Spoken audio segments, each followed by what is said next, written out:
وإلى طريق مستقيم أحمده سبحانه وأشكره وأشهد أن لا إله إلا الله وحده لا شريك له وهو العليم الحكيم وأشهد أن محمدا عبده ورسوله صلى الله عليه وعلى آله وأصحابه وسلم تسليما كثيرا.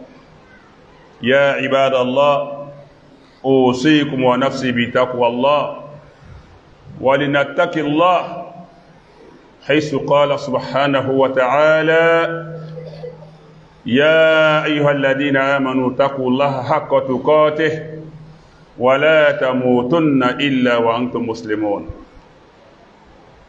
Chers frères et sœurs en islam, toute la louange appartient à Allah Ta'ala. Allah a toujours guidé vers la vérité et il a toujours guidé vers la voie droite. Je lui exprime toute ma gratitude, exalté soit-il, et j'atteste qu'il n'y a point de divinité digne d'être adorée si ce n'est Allah seul. Il est l'unique sans associé, et j'atteste que Muhammad sallallahu alayhi wa sallam est son serviteur et son messager. Que le salut et la paix d'Allah soient sur lui, sur sa famille et ses compagnons tous ensemble. J'invite donc ma modeste personne et votre honorable personnalité à la crainte révérentielle et inconditionnelle d'Allah Ta'ala, en ce sens qu'Allah nous dit dans le Coran: ô vous qui avez cru, craignez Allah à sa juste valeur et faites en sorte de ne mourir qu'en étant entièrement soumis à lui, c'est-à-dire qu'en étant pleinement musulman. Et en cela, notre effort vers Allah est recommandé, est souhaité. Mais avoir Allah est un fait, rester avec Allah est un autre fait. Être musulman est une grâce, mais demeurer musulman va au-delà de la grâce. Il faut incarner l'islam, il faut refléter l'islam, il faut être un ambassadeur. Mais si nous étions seuls, cela serait facile. Mais nous sommes face à une adversité, à une inimitié qui vient d'un être qui dépasse nos capacités, qui nous contraint à la faiblesse. Cet être-là, maudit soit-il, c'est le Satan, c'est le démon. C'est Iblis qui nous voit de là où nous ne le voyons pas, qui sait ce que nous ne savons pas, qui est capable de ce dont nous ne sommes pas capables. Mais, alhamdulillah, Allah est là pour nous soutenir. C'est en cela qu'il a promis à Allah, pour ne pas dire qu'il a défié Allah Ta'ala, dans ce verset, sinon dans ces versets 16 et 17 du chapitre 7 du Coran, Souratul A'raf, quand Allah Ta'ala l'a banni de sa grâce, de son paradis, il a dit à Allah, en termes de défiance, قال فبما أغويتني لأقعدن لهم صراطك المستقيم. Pour le fait que tu m'aies désavoué, que tu m'aies renié, que tu m'aies induit en ce qui est désagréable, je t'assure que je vais me poster, je vais m'asseoir sur leur route, la route droite qui va vers toi. Je vais m'installer sur ces différentes routes, sinon pour ne pas dire sur cette route. Donc Iblis n'est pas aux trousses des égarés. Il n'est pas aux trousses de ceux qui sont dans le péché parce qu'ils sont déjà acquis pour lui. Il est aux trousses de qui? Ceux qui veulent rester avec Allah. Voici, il le dit au verset 16 du chapitre 7 du Coran, Souratul A'raf, Fabima Agwaitani, pour le simple fait que tu m'aies renié, désavoué, rejeté, la aqudanna lahum siratakal mustaqim, je vais m'installer pour les attendre sur ta voie droite, sur ta voie de guidance. Summa, mais je ne vais pas m'asseoir pour les assister seulement. Ensuite, qu'est-ce que je vais faire? Ce qu'il va faire, il le dit à Allah. Summa la'atiyannahum min bayni aydihim. Ensuite, je leur viendrai par devant, wa min khalfihim, par derrière, wa an aymanihim, je leur viendrai par la droite, wa an shama'ilihim, par leur gauche, wa la tajidu aksarahum shakirin, et tu ne trouveras la plupart d'entre eux, tu ne les trouveras pas reconnaissants vis-à-vis de toi. La première reconnaissance de l'être humain vis-à-vis d'Allah, c'est d'accepter sa servitude, son état de serviteur, d'esclave, d'adorateur, de l'admettre et de s'inscrire dans ce sens, à pratiquer l'islam avec sincérité envers Allah, mais envers soi-même.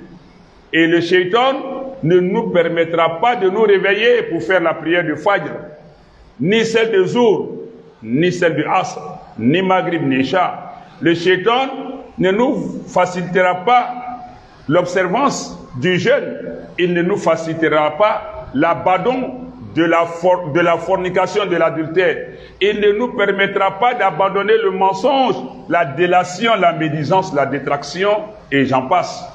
Le shaitan est prompt et apte à nous induire en ce que Allah déteste. Il l'a dit dans ses versets 16 et 17, et d'autres versets du Coran nous certifient cela. Donc en son chapitre 7 du Coran, versets 16 et 17, en termes de défiance à Allah Ta'ala, voilà ce qu'il promet de faire. Et donc, pour cela, Allah nous demande de nous échapper, de chercher à nous extraire des tentacules, des griffes de shaitan. Nous ne pouvons pas, il y a certaines choses que nous ne pouvons pas, mais qu'Allah nous demande de faire en nous appuyant sur lui. Parmi ces choses, Allah dit de prier sur le prophète Mohammed sallallahu alayhi wa sallam, quand il nous dit Inna Allah wa malaikatahu yusalluna ala nabi. Certes, Allah et ses anges prient sur le messager, sur le prophète. Ya ayyuhalladhina amanu, ô vous qui avez cru, sallu alayhi, priez sur lui, wa sallimu tasliman kasira, et demandez la paix en abondance pour lui. Mais comment nous allons le faire? Nous disons Allahumma, quelle que soit la formule de prière que tu fais sur le prophète sallallahu alayhi wa sallam, tu t'adresseras toujours à Allah de le faire, parce que nous n'en sommes pas capables. Et donc nous disons Allahumma, ô Seigneur Allah, salli ala Muhammad, prie sur Muhammad sallallahu alayhi wa sallam. Quelle que soit la formule que tu vas choisir, légiférer bien sûr, c'est à Allah que tu t'adresseras pour faire la prière. Et pourtant faire la prière sur le prophète sallallahu alayhi wa sallam est recommandé, très fortement recommandé. Mais c'est à Allah qu'on demande de le faire. Et Allah se charge de le faire. De cette même manière, Allah nous dit que le shaitan est notre ennemi et de le prendre comme tel. Mais comment prendre un ennemi comme tel qu'on ne voit pas, qu'on ne sent pas, on n'entend pas, et qui de surcroît est plus puissant que nous, et sachant que nous, Allah nous le dit dans le Coran donc, au chapitre 7 toujours, verset 200, Suratul A'raf, Allah nous dit wa imma yanzaghannaka minash shaitani nazghun fasta'iz billah innahu alimun sami'un alim. Allah nous dit donc, le shaitan qu'on ne voit pas, encore moins qu'on n'entend pas, s'adresser à nous pour nous inciter à faire le mal. On ne le voit pas, on ne l'entend pas. Comment pouvons-nous savoir que c'est lui qui nous incite?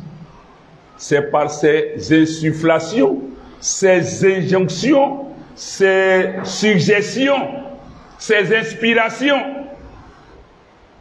Et quand cela arrive, Allah nous dit, quand nous avons des appréhensions, nous avons des sensations, de l'attirance pour quelque chose de répréhensible, d'inacceptable, Allah nous dit, wa imma yanzaghannaka minash shaytan nazghun, si jamais le diable t'incite, te suggère à faire le mal, fasta'iz billah, cherche refuge auprès d'Allah Ta'ala, cherche protection auprès d'Allah Ta'ala, innahu, car Allah Ta'ala est sami'un, il est audient, il entend tout, alimun, il est omniscient, il sait tout. C'est lui qui entend le shaitan à ta place. Toi, tu ressens ses suggestions. Allah sait de shaitan ce que tu ne sais pas. C'est pourquoi nous disons A'udhu billahi minash shaitanir rajim. Je me mets sous la protection d'Allah contre shaitan. C'est Allah seul qui peut nous protéger contre shaitan. Allah seul. Mais si tu ne admets pas Allah comme ton Seigneur, tu ne l'acceptes pas, tu t'en remets pas à lui, alors qu'il est le seul habilité à te préserver de shaitan, en tournant le dos à Allah, tu deviens la proie facile de shaitan. Et alors, il ne va pas te rater. Faisons tout donc pour nous souvenir d'Allah Ta'ala. Faisons tout donc pour avoir Allah en mémoire, pour respecter ses prescriptions en les appliquant et pour éviter ses proscriptions en les évitant. Pour ne pas les mettre en pratique. Et donc, pour ne pas être sous l'emprise de Shaitan, Allah nous dit dans le Coran, au chapitre 7, toujours verset 201, il dit, « Inna alladhina taqaw » ceux qui ont cru, « Idha massahum ta'ifum mina shaitan » lorsqu'une suggestion du diable les atteint, les touche, Tadakkaru, cela se rappelle des conséquences de la mise en pratique des suggestions, des incitations qu'ils ressentent. Ils se rappellent des conséquences et du châtiment d'Allah Ta'ala. Alors, faïdahum mubsirun, les voilà donc qui se ressaisissent et qui deviennent clairvoyants. C'est Allah qui nous le dit. Donc, Allah ne va pas venir nous tirer physiquement des mains du shaitan. À chacun sa part de responsabilité, de résistance, de contenance. Allah nous le dit. Il dit Inna Allah la yughayyiru ma bi qawmin hatta yughayyiru ma bi anfusihim. Allah ne changera rien en un peuple, en une communauté, tant que ceux-là ne changeront rien en eux. Nous sommes tous conscients que c'est Allah qui donne la santé. C'est Allah qui donne la santé, mais quand nous sommes malades, nous allons vers le spécialiste pour nous diagnostiquer et nous nous conformons à ses prescriptions médicales et on va encore à nous procurer de ces médicaments en pharmacie en déboursant de l'argent et on vient faire l'effort de prendre ces médicaments selon une posologie bien indiquée. C'est au bout de tout ça, on peut espérer la guérison si Allah le veut, ou la mort, au moins on aura essayé. C'est de cette même manière, on quitte notre domicile et on va se retrouver à la morgue, à l'hôpital où on est censé avoir la santé. C'est avec l'espoir d'avoir la santé qu'on se dirige à l'hôpital. Mais il y a la morgue à l'hôpital. Pourquoi? Parce que c'est à notre corps défendant, c'est par résignation, par incapacité, par faiblesse qu'on se retrouve à la morgue. Mais on aura essayé, en y allant et en dépassant de l'argent. C'est de cette même manière, pour avoir le salut, tout en demandant à Allah Ta'ala de nous sauver d'un mal, d'un péché, il nous revient de faire l'effort sur nous-mêmes. Tout ce qui est bon s'acquiert difficilement. Et de surcroît le paradis, de surcroît l'agrément, la grâce, la satisfaction d'Allah, ce n'est pas en toute aisance en tout confort que nous allons l'avoir. Dunya n'est pas fait pour de l'amusement. Allah nous dit dans le Coran, chapitre 28, Surat al-Qasas, les récits en son verset 77. Allah nous dit quoi? Wabtari, recherche fima ataka Allah, à travers tout ce que Allah Ta'ala t'a accordé, dar al-akhira, la demeure dernière d'abord. Il faut privilégier à travers ta santé, ton savoir, ta fortune, tout ce qu'Allah t'a accordé qui te plaît.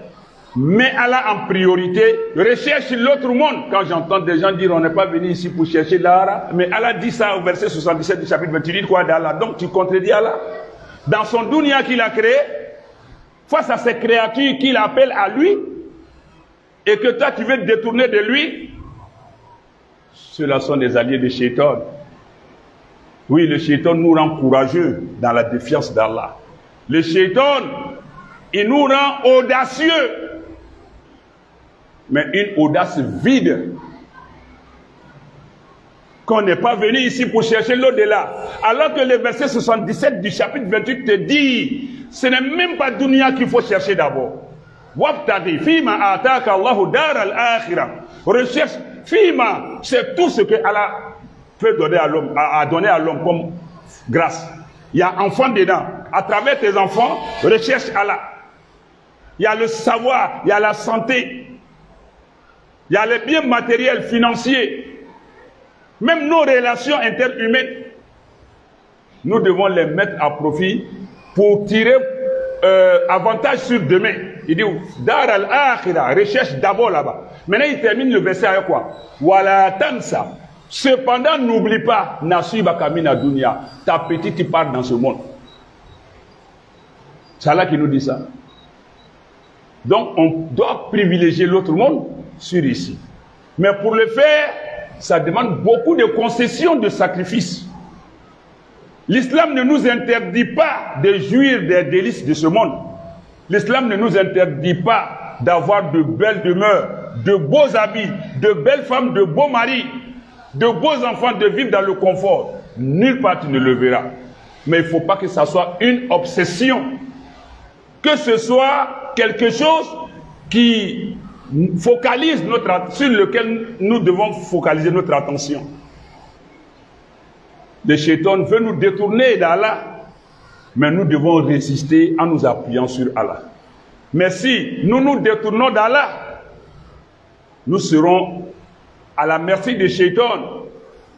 Et je termine cette partie pour dire, dans le même chapitre, dans le chapitre 20 pardon, du Coran, Surat al-Taha, en son verset 125, Allah nous dit, Waman a'aradu an dhikri, quiconque se détourne de mon rappel, les prêches, les prédications, les conférences, les enseignements coraniques, de hadith, tout ce qui peut nous ramener vers Allah. Celui qui s'en détourne, fa inna lahu ma'ishatan donka, mènera une vie pleine de troubles, pleine de gêne. Wan nahshuruhu yawm al-qiyamati a'ma. Et le jour du jugement dernier, lui s'est détourné, non? Mais le jour du jugement dernier, moi je le ramènerai aveugle. Il ne verra même pas. On se détourne en ayant ses yeux pour regarder autre chose. Mais Allah dit le jour du jugement dernier, c'est les yeux même qui ne sont pas là. Et il dira, oh mon Seigneur, pourquoi m'as-tu ressuscité aveugle alors que je voyais clair avant? Allah dit, c'est de cette même manière que tu nous as oubliés. Tu as oublié mes signes, mes versets. Je t'ai oublié. Mais Allah n'oublie pas. Allah nous dit dans le Coran, il dit, La takunu kalladina nasullah, ne soyez pas comme ceux qui ont oublié Allah. Fa ansahum anfusahum. Allah les fait oublier eux-mêmes leur personne. Tu ne sais pas qu'est-ce que tu veux, tu ne sais pas où tu vas, tu ne sais pas pourquoi et pourquoi. Qu'Allah nous aide à nous échapper de Shaitan. Dunya est bon, mais on jouit de Dunya avec la raison et non la passion. Si tu suis ta passion, elle te conduira droit vers l'abîme. Fa amma man tagha wa asara al-hayata dunya fa innal jahima hiya al-mawa. Qui outrepasse la mesure et qui préfère la vie ici-bas, alors cette personne aura comme refuge le feu de l'enfer. Wa amma man khafa maqama rabbi, mais quiconque craint de comparaître devant son Seigneur. Et qui va repousser sa passion, ses caprices, ses désirs. Le paradis sera son refuge. أقول ما تسمعون وأستغفر الله العظيم لي ولكم ولسائر المسلمين من كل ذنب فاستغفروه إنه هو الغفور الرحيم.